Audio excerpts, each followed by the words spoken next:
আসসালামু আলাইকুম সকল দর্শক শ্রোতাকে আমন্ত্রণ জানিয়ে শুরু করছি চ্যানেল আই সংবাদ স্টুডিওতে আপনাদের সাথে আছি মোহাম্মদ রাইহান। বিস্তারিত সংবাদের শুরুতেই জানিয়ে দিচ্ছি ফ্রেশ আটা ময়দা সুজি সংবাদ শিরোনামগুলো। এখনই বেগম খালেদা জিয়ার দীর্ঘ বিমান যাত্রা উপযুক্ত মনে করছে না মেডিকেল বোর্ড। শারীরিক অবস্থার উপরই নির্ভর করছে তার বিদেশ যাওয়া। ভারতেই থাকবেন কিনা সে সিদ্ধান্ত শেখ হাসিনাই নেবেন জানালেন জয়শঙ্কর।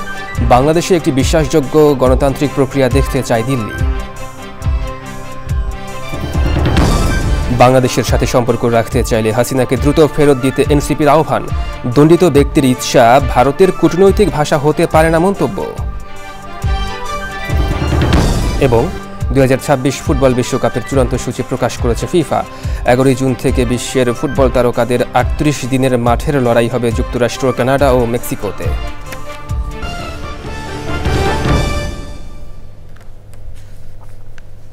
দর্শক, সংবাদ শিরোনামগুলো জানাচ্ছিলাম। এখনকার এই সংবাদ আয়োজন একই সঙ্গে চ্যানেল আইয়ের ইউটিউব চ্যানেল এবং চ্যানেল আইয়ের ওটিটি প্ল্যাটফর্ম আই স্ক্রিনে লাইভ স্ট্রিম হচ্ছে। এবার বিস্তারিত প্রসঙ্গ। রাজধানীর এভারকেয়ার হাসপাতালে চিকিৎসাধীন বিএনপি চেয়ারপারসন বেগম খালেদা জিয়ার শারীরিক অবস্থা অনেকটা অপরিবর্তিত রয়েছে। সব প্রস্তুতি থাকলেও উন্নত চিকিৎসার জন্য লন্ডন নেওয়ার বিষয়টি নির্ভর করছে মেডিকেল বোর্ডের সিদ্ধান্তের উপর।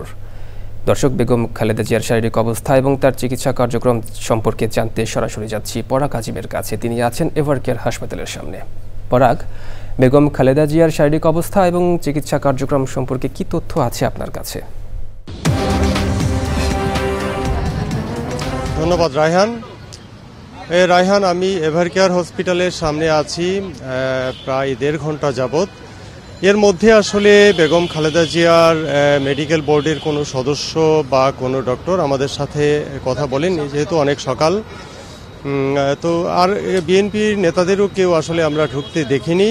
আমরা আসলে সকাল থেকেই আছি। আপনি যেমনটি বলছিলেন যে বেগম খালেদা জিয়ার অবস্থা অনেকটা অপরিবর্তিত এবং ওনার যে চিকিৎসক এবং বিএনপির স্থায়ী কমিটির সদস্য ডক্টর এজেডএম জাহিদ হোসেন গতকাল কিন্তু বলেছিলেন বিকেলে যে ওনার শারীরিক অবস্থার উপর কিন্তু নির্ভর করবে ওনার বিদেশ যাত্রা। এমনিতে 9 ডিসেম্বর ওনার বিদেশ যাওয়ার একটি কথা রয়েছে, কিন্তু সেটি কিন্তু নির্ভর করবে আসলে ওনার শারীরিক অবস্থা আসলে কতটুকু এই জার্নি করার মতো এবং ধকল সেটি শরীর সইতে পারবেন কিনা সেটি মেডিকেল বোর্ড নির্ধারণ করবেন। করে আসলে তারা সিদ্ধান্ত নেবেন যে ওনাকে 9 ডিসেম্বর নেওয়া হবে কিনা। যদিও বিএনপির পক্ষ থেকে বা ডক্টরদের পক্ষ থেকে স্পেসিফিক বলা হয়নি যে কত তারিখে যাবেন, 9 তারিখের কথা এটা শোনা যাচ্ছে। তো আসলে মেডিকেল বোর্ডের কোনো সদস্য অথবা কোনো ডক্টর অথবা বিএনপির কোনো সিনিয়র নেতা যদি আমাদেরকে পরবর্তীতে আজকে দিনের মধ্যে এ বিষয়ে কোনো আপডেট জানান, তাহলে আমরা পরবর্তীতে আপনাদেরকে সেই আপডেটগুলো জানিয়ে দিতে পারবো। ধন্যবাদ আপনাকে বেগম খালেদা জিয়ার চিকিৎসা কার্যক্রম সম্পর্কে বিস্তারিত তথ্য দেওয়ার জন্য। রাজধানীর এভারকেয়ার হাসপাতালে চিকিৎসাধীন বিএনপি চেয়ারপারসন বেগম খালেদা জিয়ার শারীরিক অবস্থা অনেকটা অপরিবর্তিত রয়েছে। ডাক্তার এজেডএম জাহিদ হোসেন জানিয়েছেন, এখনই বেগম খালেদা জিয়ার দীর্ঘ বিমান যাত্রা উপযুক্ত মনে করছে না মেডিকেল বোর্ড। সব প্রস্তুতি থাকলেও উন্নত চিকিৎসার জন্য লন্ডন নেওয়ার বিষয়টি নির্ভর করছে শারীরিক অবস্থা বিবেচনায় মেডিকেল বোর্ডের সিদ্ধান্তের উপর। আক্তার হোসেনের রিপোর্ট। 23 নভেম্বর থেকে রাজধানীর এভারকেয়ার হাসপাতালে নিবিড় পরিচর্যা কেন্দ্রে চলছে সাবেক প্রধানমন্ত্রী ও বিএনপি চেয়ারপারসন বেগম খালেদা জিয়ার চিকিৎসা।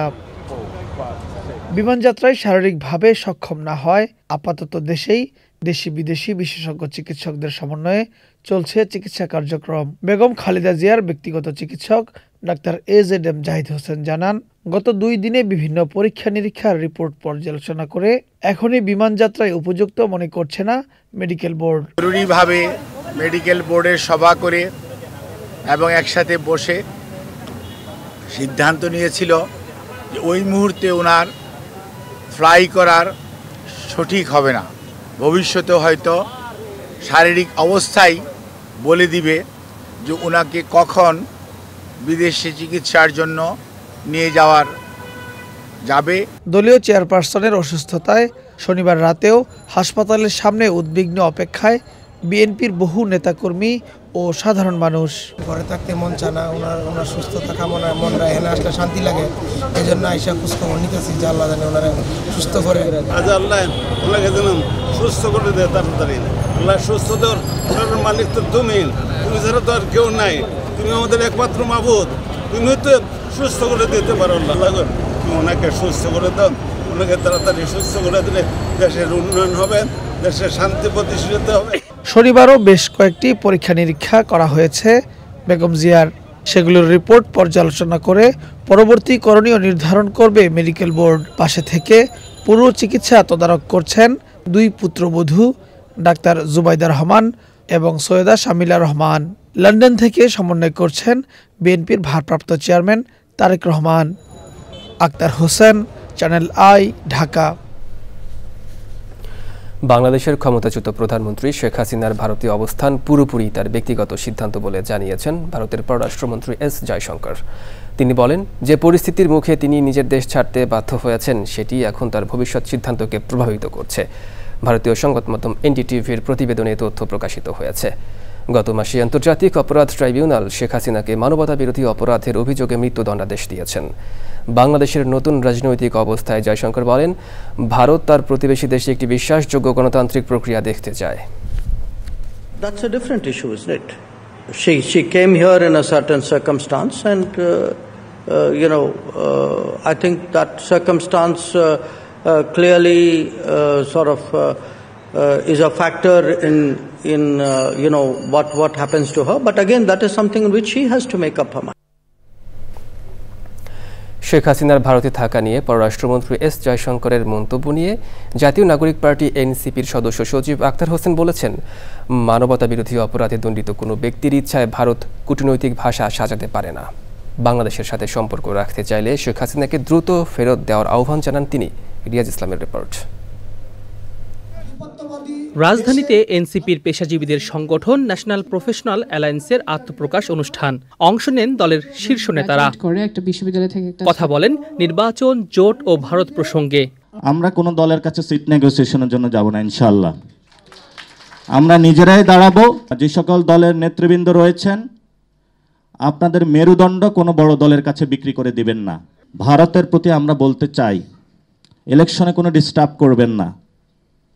যদি ডিস্টার্ব করতে আসেন, এই বাংলাদেশে আপনাদের অনেক ইনভেস্টমেন্ট রয়েছে, আমরা এখনো কিন্তু কিছু বলি নাই, সব কিছু বন্ধ হয়ে যাবে। লেজ গুটিয়ে পালিয়ে যেতে হবে বাংলাদেশ থেকে। দলের সদস্য সচিব বলেন, আগের একতরফা নির্বাচনগুলোতে ভারত সরাসরি হস্তক্ষেপ করেছে। কোনো একজন ফাঁসির দণ্ডপ্রাপ্ত আসামি, কোনো একজন গণহত্যাকারী, মানবতা বিরোধী অপরাধী, তার ইচ্ছার উপর নির্ভর করে কোনো একটি দেশ তার ডিপ্লোমেসি সাজাতে পারে না। আওয়ামী লীগ এবং শেখ হাসিনার সঙ্গে বাংলাদেশের জনগণকে বিচ্ছিন্ন করে ভারত যে সম্পর্ক করেছিল, সেই সম্পর্কের বাইরে এসে নতুন করে নতুন দিনের মানুষরা যারা আছেন তাদের সাথে যদি সম্পর্ক করতে হয়, তাহলে শেখ হাসিনাকে অবিলম্বে বাংলাদেশে ফিরিয়ে দিতে হবে। বিএনপি ও জামাত অস্ত্রের মহড়ার প্রতিযোগিতায় নেমেছে বলে মন্তব্য করেন এনসিপি নেতারা। রিয়াজ ইসলাম, চ্যানেল আই, ঢাকা। এবার জাতীয় সংসদ নির্বাচন 2026।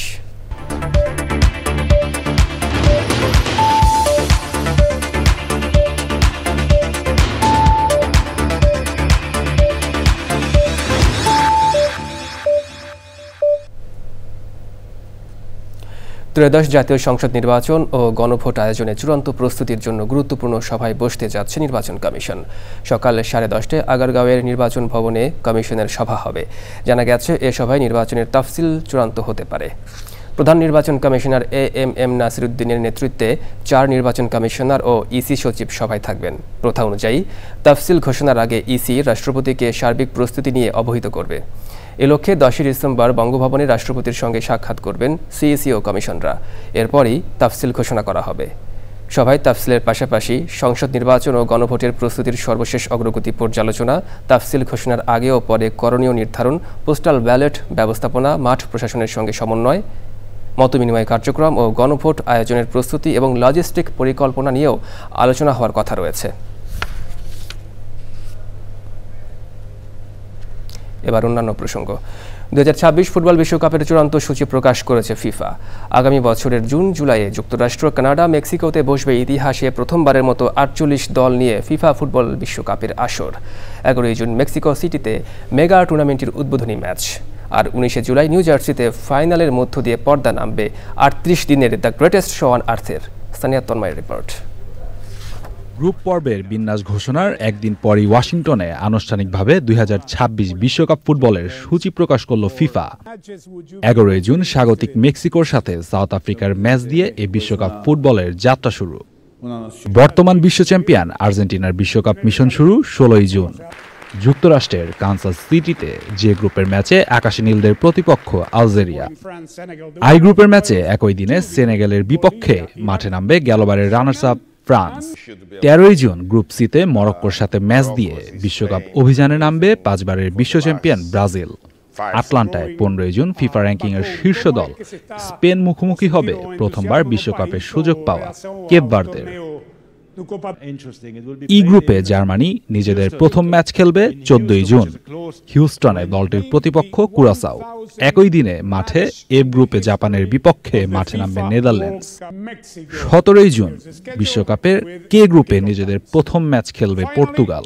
একই দিনে এল গ্রুপে নিজেদের প্রথম ম্যাচে মুখোমুখি হবে ইংল্যান্ড ও ক্রোয়েশিয়া। 29 জুন থেকে শুরু হবে নকআউট পর্ব। নিউ জার্সিতে ফাইনাল ম্যাচ হবে 19 July. Sania Tanmoy, sports desk, channel I. এবার বিজয়ের মাস ডিসেম্বর।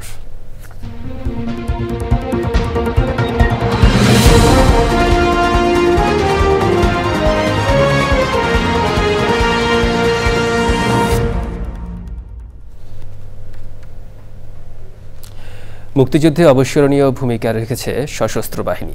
71-এর 25 মার্চ কালো রাতে পাকিস্তানি বাহিনী গণহত্যা শুরু করলে সেনাবাহিনীতে কর্মরত বাঙালি অফিসার ও সদস্যরা সাধারণ মানুষকে সাথে নিয়ে প্রতিরোধ গড়ে তোলেন।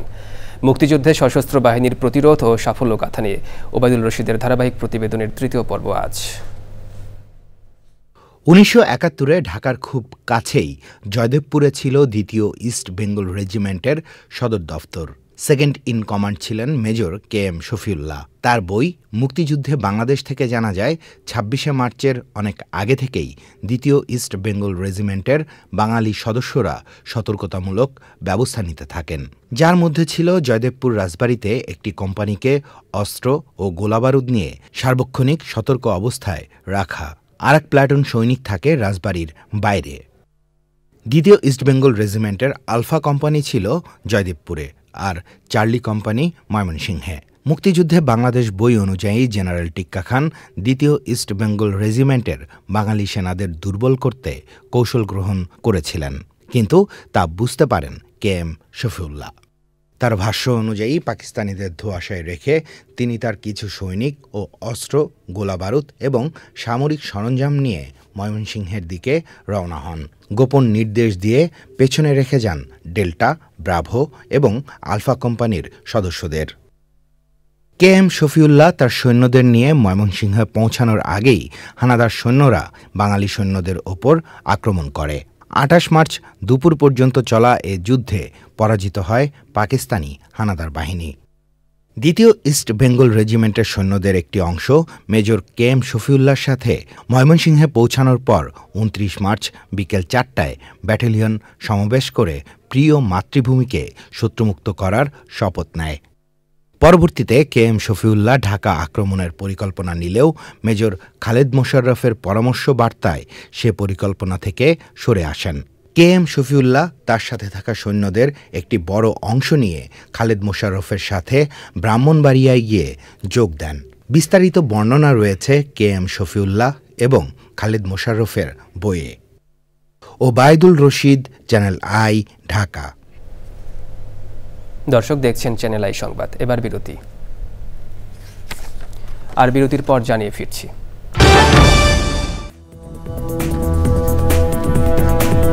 দর্শক বিরতির পর আরও একবার স্বাগত চ্যানেল আই সংবাদে। ভারতের পশ্চিমাঞ্চলীয় পর্যটন রাজ্য গোয়ার একটি নাইট ক্লাবে অগ্নিকাণ্ডে পর্যটক, ক্লাবের কর্মীসহ অন্তত 23 জনের মৃত্যু হয়েছে। স্থানীয় সময় শনিবার রাত 1টার পর এ ঘটনা ঘটে। বিবিসি জানিয়েছে বার্চ বাই রোমিও লেন নামের নাইট ক্লাবটির অবস্থান গোয়ার উত্তরাঞ্চলীয় জেলা আরপুরার বাগা বিচে। বাগা বিচ গোয়ার সবচেয়ে জনপ্রিয় সমুদ্র তীরগুলির মধ্যে অন্যতম। প্রত্যক্ষদর্শী ও ফায়ার সার্ভিসের কর্মীরা জানিয়েছেন ক্লাবটির রান্নাঘর থেকে আগুনের সূত্রপাত। রান্নাঘরে একটি গ্যাস সিলিন্ডার বিস্ফোরিত হয়ে দ্রুত আগুন ছড়িয়ে পড়ে। রাজ্য পুলিশের মহাপরিচালক অলোক কুমার জানিয়েছেন অধিকাংশ মরদেহ রান্নাঘর এবং তার আশপাশ থেকে উদ্ধার করা হয়েছে এবং ধারণা করা হচ্ছে তারা সবাই ওই ক্লাবের কর্মী। এর বাইরে কয়েকজন পর্যটকের মরদেহ উদ্ধার করেছে পুলিশ। দক্ষিণ আফ্রিকার একটি হোস্টেলে বন্দুকধারীর হামলায় ৩ শিশুসহ ১১ জন নিহত হয়েছেন। শনিবার ভোরে রাজধানী প্রিটোরিয়ার পশ্চিমে সালসেভিল টাউনশিপে এ হামলা হয়। হামলায় আরও ১৪ জন আহত হয়েছে। পুলিশের মুখপাত্র ব্রিগেডিয়ার অ্যাথলেন্ডা ম্যাথে বলেন, কমপক্ষে ৩ জন অজ্ঞাত বন্দুকধারী হোস্টেলে প্রবেশ করে এলোপাতাড়ি গুলি চালায়। গুলি চালানোর উদ্দেশ্য জানা যায়নি। দক্ষিণ আফ্রিকার পুলিশের তথ্য অনুযায়ী এপ্রিল থেকে সেপ্টেম্বরের মধ্যে বন্দুক হামলায় প্রতিদিন প্রায় ৬৩ জন নিহত হয়েছেন। এবার নিটল টাটা কৃষি সংবাদ।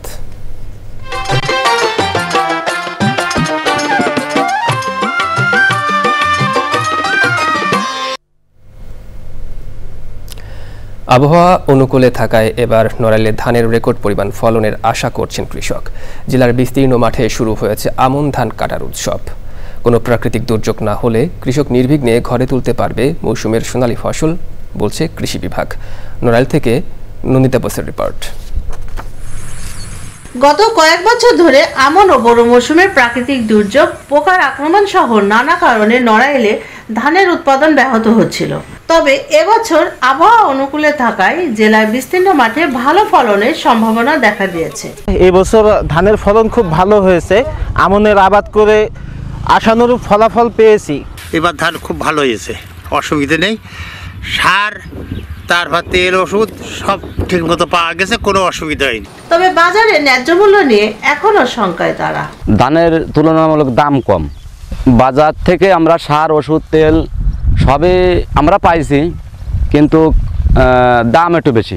চলতি মৌসুমে দাম কম, চাষি যে খরচ হয়েছে তার তো দাম পাচ্ছে না।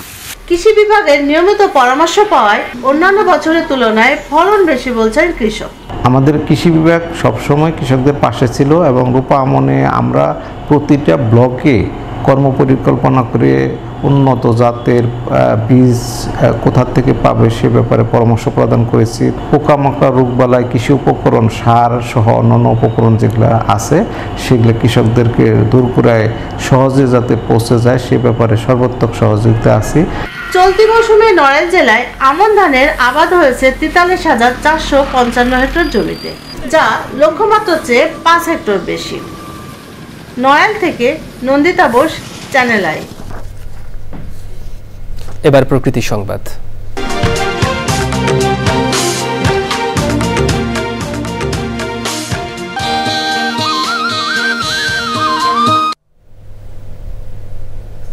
পাবনায় ৮টি কুকুরছানা হত্যার খবরে অনলাইন মিডিয়ায় যখন তোলপাড়, একই সময়ে সিলেটে ছোট্ট এক শিশুর আদরে বড় হয়ে উঠছে অর্ধশত কুকুর। যে বয়সে শিশুরা খেলায় মেতে থাকে সেই বয়সেই প্রাণী রক্ষার ব্রত নিয়েছে ১০ বছরের সামিন, যা প্রাণী সংরক্ষণের অনন্য উদাহরণ সৃষ্টি করবে বলে প্রত্যাশা সবার। ছোট্ট সামিনের মানবিক গল্প নিয়ে সাদিকুর রহমান সাকির তথ্য, ভিডিওচিত্র আফরোজা হাসির রিপোর্ট। সিলেটের গোয়ালটোলার এই বাড়ির প্রবেশদ্বারের সামনে বড় করে লেখা কুকুর হইতে সাবধান। তবে ভেতরে ঢুকলেই দেখা যায় সাবধানতা নয়, বরং আছে নিরাপত্তা আর প্রাণীর প্রতি নিঃশর্ত ভালোবাসা। যেখানে ১০ বছরের শিশু সাইহান শামিনের ছোট্ট আশ্রয়ে পালিত হচ্ছে ৫০টিরও বেশি পথকুকুর। শুরুতে ছিল মাত্র ৩টি কুকুরছানা, লালু, কালু আর ডন। ধীরে ধীরে সেই সংখ্যা বেড়ে এখন এক বিশাল পরিবার। নাম ধরে রাখলে তারা আসে, তার বিভিন্ন নাম রয়েছে। নামগুলো হলো লালি, কালি, ডন, রানী, বাদশা, চিনকু, কুচু কুচু, মোটু, মরু, কেজিএফ আরো আছে। সে ছোটবেলা থেকেই কুকুর, বিড়াল বা পাখির প্রতি তার আকর্ষণ ছিল। তো ৩টা কুকুর প্রথমে কুড়িয়ে আনে। সেই কুকুরগুলা থেকে এখন ৫০টার উপরে কুকুর আছে আমাদের বাসায়। প্রাণ ও প্রাণীর প্রতি এমন ভালোবাসা আর দায়বদ্ধতা শুধু দৃষ্টান্তই নয়, অনুকরণীয়। কুকুর ছানাগুলো স্বামীকে তার আপনজন ভেবে কাছে টেনে নিচ্ছে।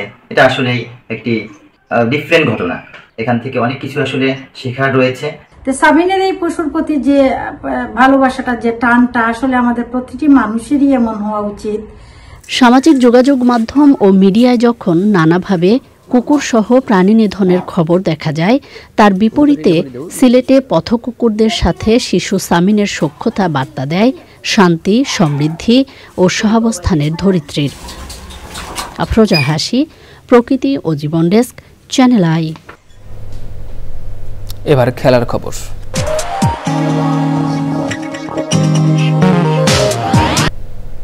দর্শক, সংবাদ শেষ করবো, তবে যাবার আগে ফ্রেশ আটা ময়দা সুজি সংবাদ শিরোনামগুলো জানিয়ে দিচ্ছি আরও একবার। এখনই বেগম খালেদা জিয়ার দীর্ঘ বিমান যাত্রা উপযুক্ত মনে করছে না মেডিকেল বোর্ড। শারীরিক অবস্থার উপরই নির্ভর করছে তার বিদেশ যাওয়া। ভারতেই থাকবেন কিনা সে সিদ্ধান্ত শেখ হাসিনাই নেবেন, জানালেন জয়শঙ্কর। বাংলাদেশে একটি বিশ্বাসযোগ্য গণতান্ত্রিক প্রক্রিয়া দেখতে চায় দিল্লি। বাংলাদেশের সাথে সম্পর্ক রাখতে চাইলে শেখ হাসিনাকে দ্রুত ফেরত দিতে এনসিপির আহ্বান। দণ্ডিত ব্যক্তির ইচ্ছা ভারতের কূটনৈতিক ভাষা হতে পারে না মন্তব্য। এবং 2026 ফুটবল বিশ্বকাপের চূড়ান্ত সূচি প্রকাশ করেছে ফিফা।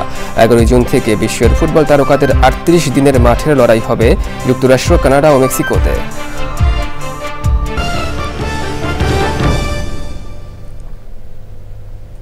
দর্শক, এই ছিল এখনকার মতো চ্যানেল আই সংবাদ। এতক্ষণ সঙ্গে থাকার জন্য ধন্যবাদ সবাইকে।